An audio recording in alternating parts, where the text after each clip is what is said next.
Today's verse of the day is Hebrews 4:10. For anyone who enters God's rest also rests from their works, just as God did from his. We all love the idea of rest. I mean, we spend like all week anticipating the weekend. We eagerly count down the days until our next vacation. But if you're like me, sometimes you come back from that vacation even more exhausted than when you left. It turns out, as much as we love the idea of rest, we're not actually very good at it. We tend to pack any and all available free time with activity and busyness. Even if we manage to slow down our body and sit back in a comfortable chair, we inevitably pull out our phones and begin scanning apps, right? Sending our mind in 100 different directions in a matter of minutes. But rest is not something we can casually ignore. It's something that's been modeled for us by God Himself, and it's something He desires for each of us. In this verse, the author of Hebrews is making the point that God has laid an open invitation on the table.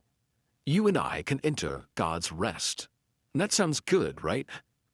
It is, but in order to take Him up on it, you actually have to rest, meaning you have to stop all striving and climbing and pouring all your energy into constant busyness. You have to do something significantly harder.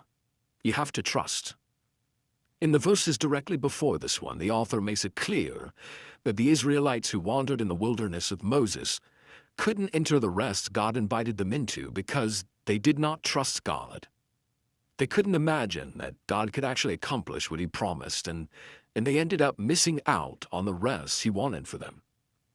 The author of Hebrews wants to keep us from making the same mistake. He wants us to trust that God can and will fulfill His promises to us. He wants to keep us from spending our lives striving to earn what God has already freely provided. The truth is, in Christ, we have all the approval and acceptance we could ever need, and there's freedom in knowing that. It puts an end to the striving and worrying that keeps us from truly resting. So what is God asking you to rest from today? And what would it look like to trust Him enough to lay it down?